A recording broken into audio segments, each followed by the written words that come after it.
కమలపటీ కమలకుటీ పుస్తక రుద్రాక్ష శస్తహస్తపుటీ కామాక్షి పక్ష్మలాక్షి కలిత విపంచీ విభాసి వైరించి వాగర్థావివ సంపృక్తౌ వాగర్థ ప్రతిపత్తయే జగతః పితరౌ వందే పార్వతీ పరమేశ్వరౌ గురవే సర్వలోకానాం భిషజే భవరోగిణాం నిధయే సర్వవిద్యానాం దక్షిణామూర్తయే నమః.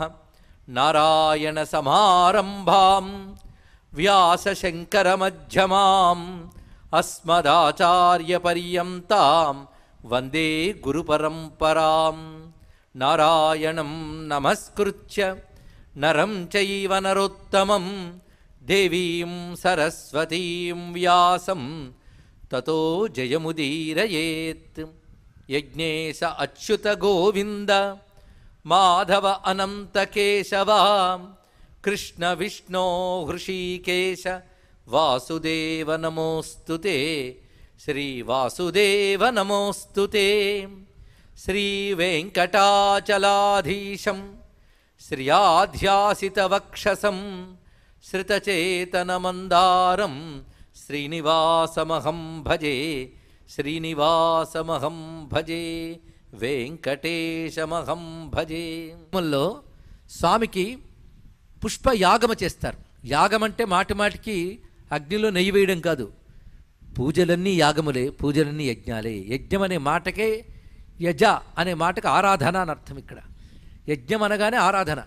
అది నిప్పులో వేయచ్చు, విగ్రహాన్ని పూజించు, అభిషేకం చేయొచ్చు, ఏదైనా యజ్ఞములేనండి. ఆఖరికి జపం చేసిన యజ్ఞమే, ధ్యానం చేసిన యజ్ఞమే, ఇంద్రియ నిగ్రహం కూడా యజ్ఞమే అని భగవద్గీతలో కృష్ణుడే చెప్పాడు. భగవత్ సంబంధమైన ఏ కర్మ అయినా యజ్ఞమే అనిపించుకుంటుంది. అలాగే పుష్పయాగము, ఈ పుష్పయాగమే పూలంగి సేవ. పుష్పయాగం అనేటువంటిది అన్నమయ్య కాలంలో ఉండేది అని తెలుస్తున్నది. తర్వాత కృష్ణదేవరాయలు మొదలైన వారు కొనసాగించారు. అన్నమయ్య కాలం కృష్ణదేవరాయల కాలం అతి సమీపమే.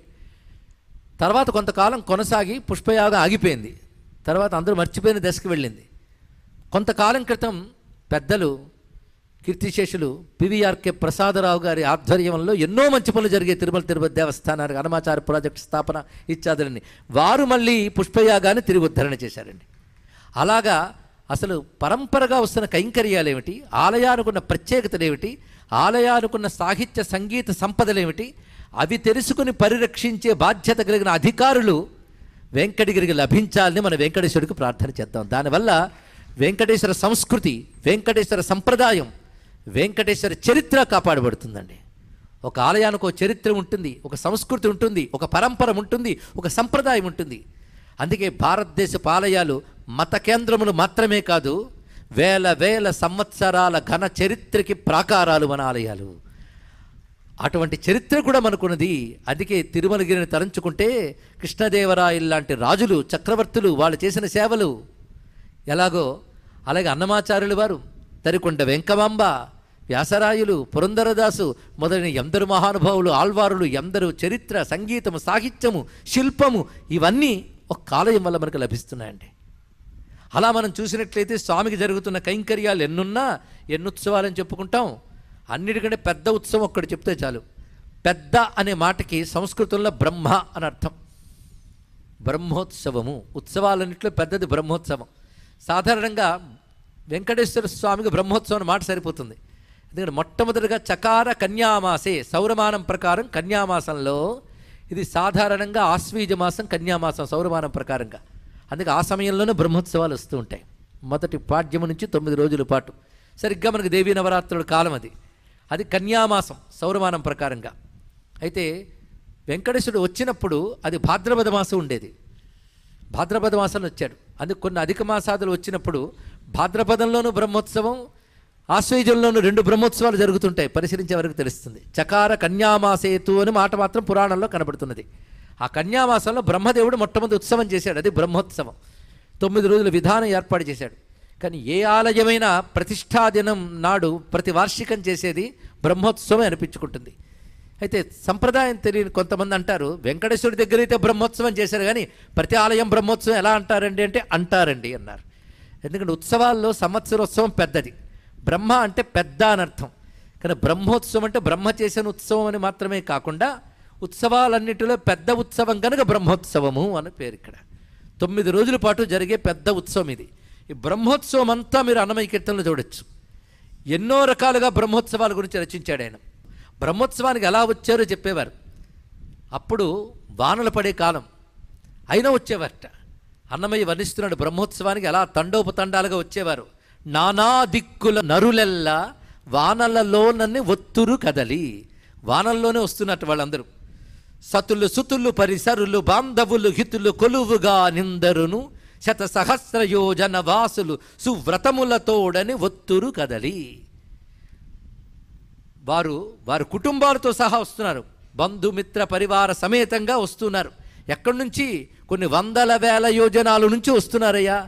సువ్రతులు అంటే దీక్ష వహించి వస్తున్నారు. ఆలయానికి వెళతారంటే సంకల్పం చేసుకుని వెళ్ళే వరకు దీక్షలో ఉండాలి. అటువంటి వారిదే నిజమైన యాత్ర. అందుకని ఇవాళ దొరికింది కదా రూము, వెళ్ళిపోదాం కారు వేసుకున్నాను కాదుట, దీక్షగా వెళ్ళిన వాడిదే నిజమైన యాత్ర అండి. అందుకే సువ్రతములతోడని ఒత్తురు కదలి అన్నాడు. వ్రతములతో వస్తున్నారు. ముడుపులు జాళెలు మొగి తలమూటలు కడలేని ధనము కాంతులను కడుమించిన కరులు తురగములు వడిగొని చెలగుచు ఒత్తురు కదలి. రకరకాలైనటువంటి మొక్కుబడులు మూటలుగా కట్టి తల మీద పెట్టుకుని కుటుంబాలతో సహా వస్తున్నారు. కొంతమంది వాహనాలతో ఏనుగులు గుర్రాలు మొదలైన వాటితో కూడా వస్తున్నారు. వస్తున్న వాళ్ళు సామాన్యులే కాదు, ఇంతవరకు సామాన్యులు వర్ణించారు.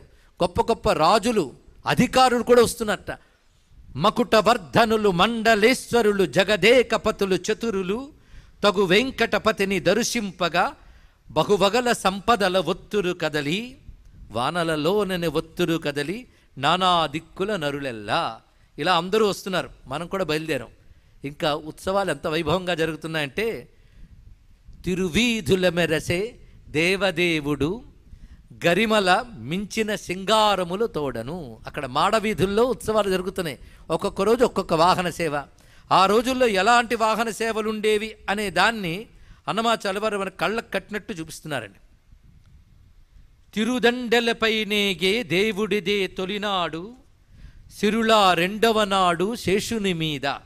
మొదటి రోజు తిరుదండెలు అంటే స్వామికి అలంకారం చేసినటువంటి వివిధములైన వాహనములను వర్ణిస్తున్నారు. అదేవిధంగా పల్లకీలు మొదలైనవి, ఇవి తిరుదండెల మీద. రెండవ రోజున శేషుని మీద అన్నారు. అంటే అప్పుడు ఎలా ఉండేది అంటే మొదటి రోజున ఇప్పటికీ అదే జరుగుతున్న సంప్రదాయం. ధ్వజారోహణం మొదటి రోజు చేసి ఆ రోజు రాత్రి పెద్ద శేష వాహనం అని చేస్తారు. ఆ ధ్వజారోహణాదులన్నిటి కలిపి తిరుదండెల మీద ఏగే దేవుడిదే తొలినాడు అన్నారు. ఆ రోజు పెద్ద శేష వాహనం. రెండవ రోజు ఉదయం చిన్న శేష వాహనం, రాత్రి హంసవాహనం. కానీ నేను ఒక వాహనాన్నే ఒక్కొక్క రోజు చెప్పుకుంటూ వస్తున్నాడు. అంటే తదనంతర కాలంలో మరికొన్ని కలిసి ఉంటాయని మనం భావించవచ్చు. సిరుల రెండవ నాడు శేషుని మీద మురుపైన మూడో నాడు ముత్యాల పందిరి కింద. మూడవ రోజున ఉదయం సింహవాహనం, రాత్రి ముత్యాల పందిరి ఏర్పాటు చేసి అందులో ఉంచుతారు స్వామివారిని. అందుకే మురిసేన మూడో నాడు ముత్యాల పందిరి కింద పొరి నాలుగో నాడు పువ్వు కోవిలలోను. పువ్వు కోవిలలో పెడతారట. అంటే పూలతో కోవిల్లా చేసి పెడతారు. అంటే కల్పవృక్ష వాహనం ఆ రోజు ఏర్పాటు అవుతుంది. రకరకాల కల్ప కుసుమాలు విరబూసిన కల్పవృక్షపు నీడలో స్వామివారు ఉంటారు. దాన్ని నేను పువ్వు కోవిల అని వర్ణించాడు. రాత్రి సర్వభూపాల వాహనం అని చేస్తారండి.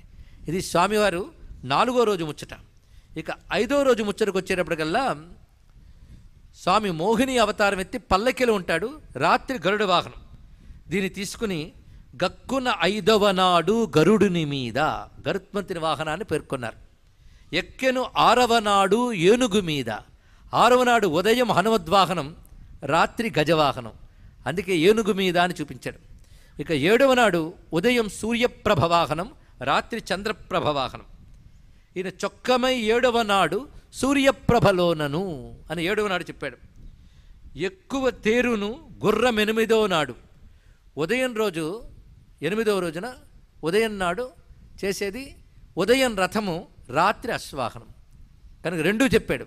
ఎక్కెను తేరును గుర్రము 8వ నాడు అని 2 వాహనాలు పేర్కొన్నాడు. ఇక 9వ నాడు ఏం చేస్తున్నట్టే కనకపు టందలము కదిసి 9వ నాడు. అందలం అంటే పల్లకి, బంగారు పల్లకి అని ఎక్కుతున్నాడు. అది 9వ రోజు ఉదయం చేస్తారండి. ఆ రోజు చాలా విశేషం. ఎన్నో రకాల నానా వాహనాలు కూడా ఆ రోజు మళ్ళీ చూపిస్తారు.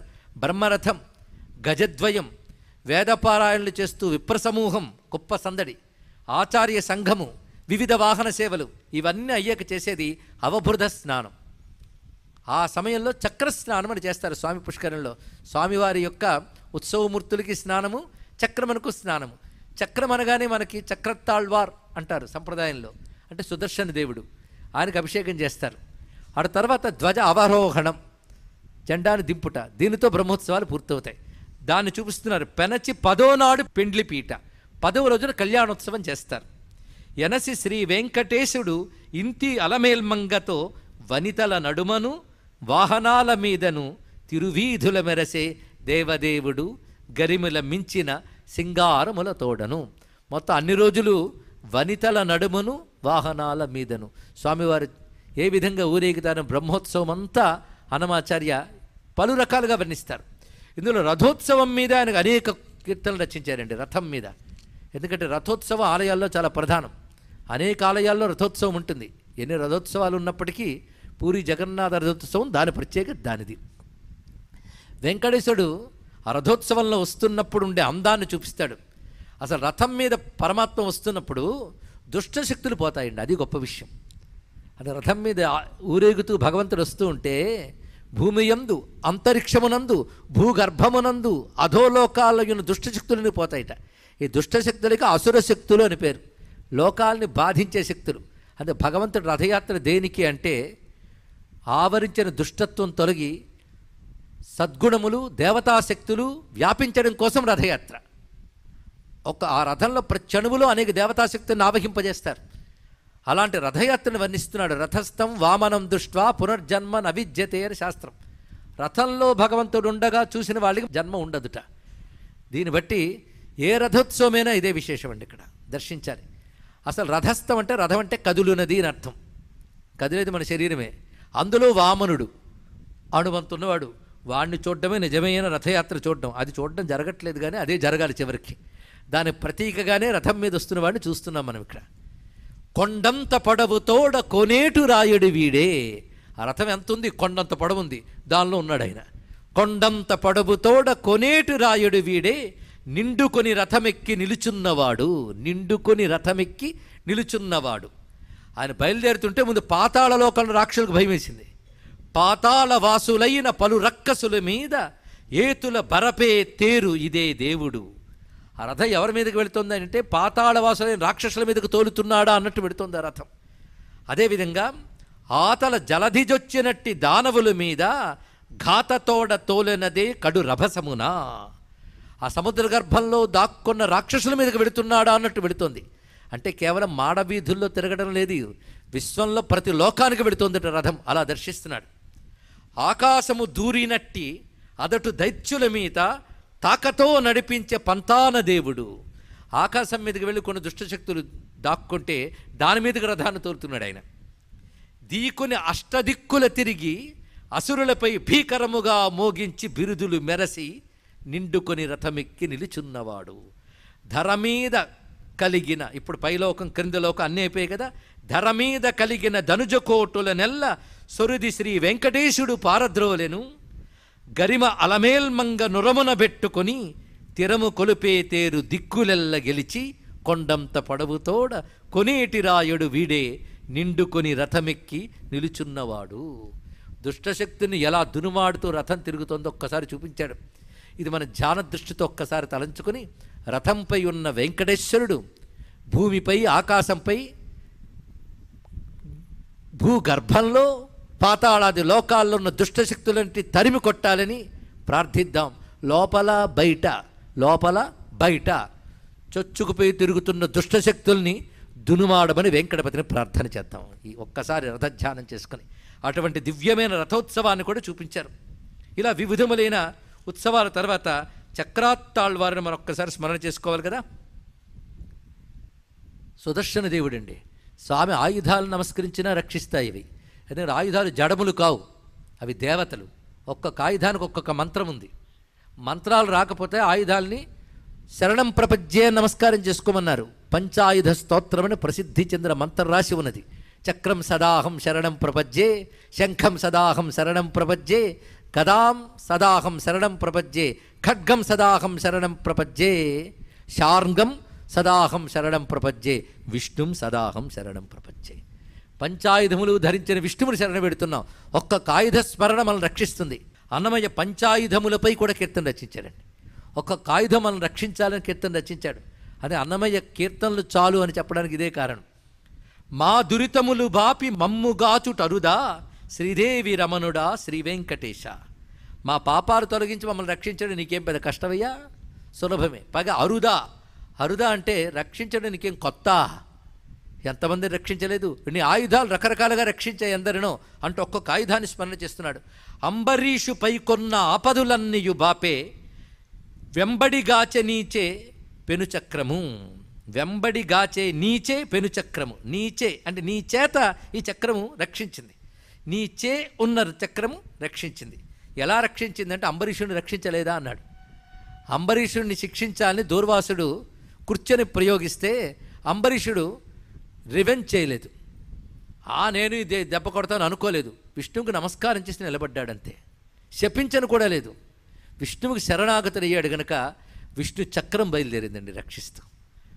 వచ్చి దూర్వాసుని వెంటబెట్టడమే కాకుండా తిరిగి అంబరీషుని శరణ వేడితే అనుగ్రహించింది ఆ చక్రం. అంటే విష్ణు భక్తుల్ని విష్ణు చక్రం రక్షిస్తూ ఉంటుంది. వారు అహంకరించకుండా ప్రతీకార ప్రయత్నం చేయకుండా ఉంటే అది తెలుసుకోవాలి. అహంకారం విడిచిని పెట్టిన వాడికే అనుగ్రహం ఉంటుంది. ఎప్పుడు ఇది మరి ఎన్ని మంత్రాలు చేయండి, మంత్రాలు సాధనలు చేస్తే అవి కొన్ని అహంకారాలు ఇస్తాయి, ఇది ప్రమాదం. అందుకే అందులో ఉన్నప్పుడు అహంకారం లేకుండా చేయగలగాలి, నిష్కపట భక్తి ఉండాలి, పరమాత్మ తప్ప మరేది లేకుండా ఉండాలి. అందుకే అంబరీషుని ఎందుకయ్యే ఇలా కాచేవు అంటే విష్ణువు సమాధానం చెప్పాడు. తనువు మనువు విడిచి తనయుల చుట్టాల నాలి విడిచి సంపదాలు విడిచి అన్యమెరుగకుండా, వేటితో అనుబంధం లేక, విడిచి అంటే అన్ని విడిచిపెట్టేయడం అని కాదు. ఆయన రాజ్యం వేలేడు, భార్య ఉంది, పిల్లలు ఉన్నారు. విడిచిపెట్టేయడం అంటే ఇవన్నీ నావి అనే భావం లేదు, వేటి మీద మమకారం లేదు, ధర్మము తప్ప బంధము లేదు ఆయనకి. అలా ఉన్నవాడే నారాయణుడే సమస్తమని జీవించినవాడు. అలాంటి వారిని వారి విడువ నెట్టివారినైనా అని స్వామి ప్రతిజ్ఞ పెట్టాడండి. అది అనన్యాశ్చింతయంతో మాం ఏ జన పర్యుపాసతే తేషా నిత్యాభియుక్తానాం యోగక్షేమం వహామ్యహం అన్నాడు గనుకనే అంబరీషుడిని రక్షించాడు. రక్షణకు సంకేతంగా వచ్చింది ఈ సుదర్శనమే గనక ఆ సుదర్శనాన్ని చెప్పారు ఇక్కడ. అంబరాననున్న ధ్రువున అజ్ఞానమెల్ల బాపే పంబిని చేత నుండిన పాంచజన్యము. చక్రం గుర్తురాగానే అంబరీషుడి కథ చెప్పాడు. పాంచజన్యం శంఖం గుర్తురాగానే ధ్రువుడు గుర్తొచ్చాడు. ధ్రువుడు ఇప్పుడు ఎక్కడున్నాడంటే అంబరాననున్నా అన్నాడు. అంతరిక్షంలో శాశ్వత జ్యోతిర్మండల స్థానం ధ్రువునికి ఇచ్చాడు నారాయణుడు. ఇవ్వకముందు ఆయన పిల్లవాడిగా తపస్సు చేస్తే విష్ణువు ప్రత్యక్షం కాగానే ఆనందం తట్టుకోలేక స్తోత్రం చెయ్యాలని ఏదో అనిపిస్తుంది మనసుకి, ఒక్క మాట స్ఫురణకి రావట్లేదు మహానుభావుడికి. దానితో కళ్ళ నీళ్ళు వస్తున్నాయి. అది చూశాడు విష్ణువు, దయ కలిగిందండి. పస్పర్శ బాలం కృపయా కపోలే కృతాంజలిం బ్రహ్మమయేన కంబునా అంటోంది భాగవతం. తన చేతిలో ఉన్న శంఖంతో ఆ ధ్రువుడి బుగ్గని ఇలా తాకాడు. కపోలం తగలగానే ఒక్కసారి ధారలాగా ఆయన నుంచి జ్ఞానము వాక్కులు వచ్చి స్తోత్రం చేశాడని.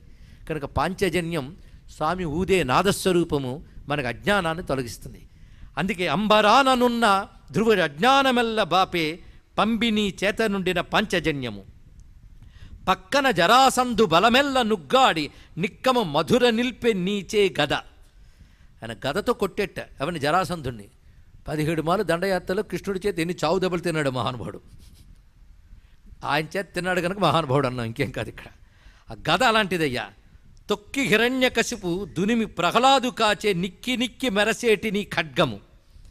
నీ ఖడ్గమున్నదే అది హిరణ్యకశిపుని చెండాడింది అన్నాడు. ఇదేమిటయ్యా? భాగవతం శ్రద్ధగా విన్నవాడు ఇది ఒప్పుకోడు. ఖడ్గంతో చీల్చి చెండాడా హిరణ్యకశిపుని? దేంతో చీల్చి చెండాడండి? ఆవిడ ఎంత నరసింహస్వామి వచ్చినా అంత తొందర ఏమిటండి? ఎంత ఉత్సాహంగా వినాలి కథని. దేనితో చీల్చాడు? గోళ్లతో. మరి ఖడ్గమని ఎందుకన్నాడు ఈయన? అంటే నారాయణుడికి ఖడ్గం కూడా ఆయుధమే, గోళ్ళు కూడా ఆయుధమే. కనుక ఆ ఖడ్గశక్తి గోటి యందు ఆవగింపబడింది అని ఒక రహస్యాన్ని అందరూ చూపిస్తున్నాడు ఇక్కడ. అందుకే ఈ మాటలో నిక్కి నిక్కి మెరసేటి నీ ఖడ్గము వెడ రావణిని జంపి విభీషణుని గాచే చుడిమిడి పడక నీచే శార్ంగము. నీ ధనుస్సు గొప్పదనం చెప్పాలంటే ధనుస్సు గొప్పదనం చెప్పిన అవతారం రామావతారం.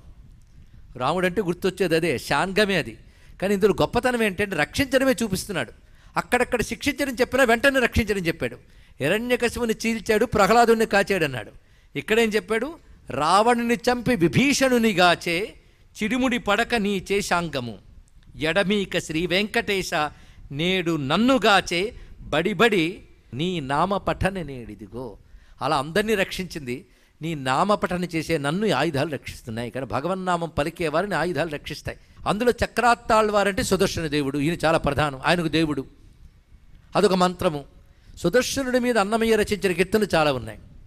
అట్టే 16 భుజాల నమరేటి చక్రమా అని కీర్తన రచించాడు ఆయన. 16 చేతులతో ఉంటాడు సుదర్శనుడు. షట్కోణ చక్రం అది. షట్కోణం వృత్తాకారం దాల్చి ఉంటుంది, వృత్తం నుంచి జ్వాలలు వస్తుంటాయి. ఈ షట్కోణ మధ్యలో ఆయన ఉంటాడు, 16 చేతులతో ఉంటాడు. ఇది సుదర్శన దేవుడు. కానీ సుదర్శను నమస్కరించామంటే సుదర్శన దేవుణ్ణి నమస్కరించాం, పాంచజన్య దేవతను నమస్కరించాం. శార్ంగధనుము అనేది ఒక దేవత, గద ఒక దేవత, నందకం ఒక దేవత. ఇప్పుడు సుదర్శన దేవుడి విషయం వస్తున్నది. ఈ సుదర్శన దేవుణ్ణి స్ఫురత్ సహస్రార శిఖాతి తీవ్రం సుదర్శనం భాస్కర కోటి తుల్యం సురద్విషాం ప్రాణ వినాశ విష్ణోహో చక్రం సదాహం శరణం ప్రపజ్జే అంటాం. ఆ చక్రాత్తాళ్వారిని బ్రహ్మోత్సవాల్లో చివరి రోజు అభిషేకం చేసి స్నానం చేసినప్పుడు మనం ఆ సుదర్శన దేవుడిని శరణ వేడదాం. ఎందుకంటే సుదర్శన దేవుడు ఆయన. ఈయన అనుగ్రహం ఉంటే విష్ణు దర్శనం వస్తుందండి. అదే సుదర్శనుడికి ప్రత్యేకమైన ఒక మంత్రం ఉంది. ఆ బీజాక్షర మంత్రాల సభల్లో చెప్పకూడదు, కానీ శ్రీ సహస్రారాయ సుదర్శనాయ నమః అని నామంగా జపం చేసుకున్న చాలు. శ్రద్ధ కలిగిన వారి కోసం ఇచ్చాను ఈ మంత్రం. ఎవరైనా చేసుకోవచ్చు. సుదర్శన రక్ష చాలా అవసరం అండి ఇక్కడ. అంతేకాదు ఉపనిషత్తుల్లో ఒక మంత్రం ఉంది, సుదర్శన మంత్రం. ఇది ప్రతివారు జపం చేసుకోవచ్చు. ఎంత దివ్యమైన మంత్రం కనబడుతుంది అంటే సుదర్శన మహాజ్వాల సూర్యకోటి సమప్రభా. సుదర్శన మహాజ్వాల, స్వామి మహాజ్వాలతో సుదర్శన సూర్యకోటులతో సమానమైన కాంతి కలిగిన వాడా, నిన్ను నేను ప్రార్థిస్తున్నాను.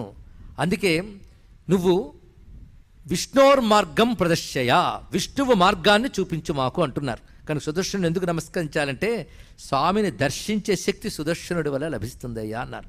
మరి ఇన్నాళ్ళు అన్నమయ్య దర్శించిన వెంకటేశ్వరుడు అంటే సుదర్శనుడిని మనం తలుచుకోకపోతే ఎలాగా? కోటి సూర్యులొక కూటువ గూడక చాటున మెరసేటి చక్రము.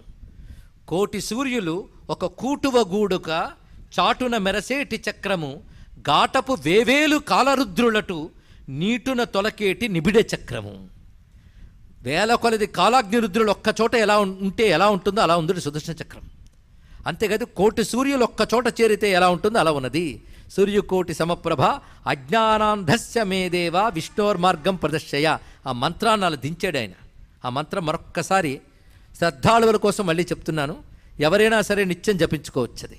సుదర్శన మహాజ్వాల సూర్యకోటి సమప్రభ అజ్ఞానాంధస్య మేదేవ విష్ణోర్మార్గం ప్రదర్శయ. ఈ మంత్రం మనల్ని బాధించే దుష్టశక్తిని తొలగించడమే కాకుండా భగవద్భక్తి రాకుండా, భగవద్ అనుగ్రహం రాకుండా అడ్డుకునే అజ్ఞానాన్ని తొలగిస్తుంది. అటువంటి మహామంత్రం ఇది.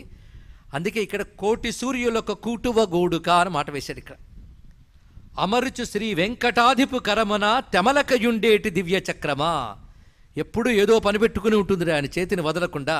అలాంటి ఆ చక్రాన్ని మర్ద మర్ద మమ బంధ అని, దుర్దాంత మహా దురిత అని సంస్కృత కీర్తన రచించారండి.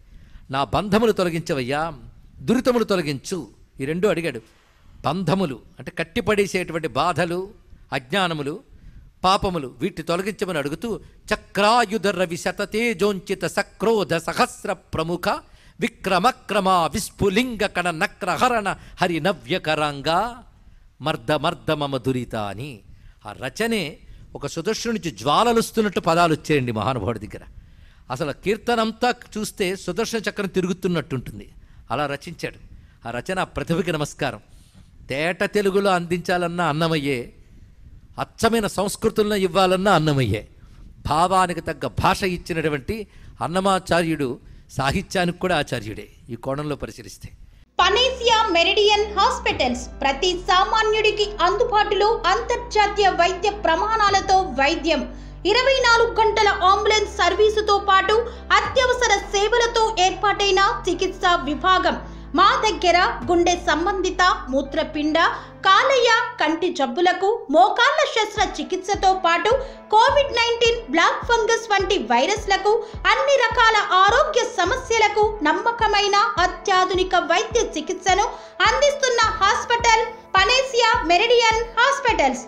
మీ ఆరోగ్య సమస్య ఏదైనా ఇప్పుడు పరిష్కారం సాధ్యం.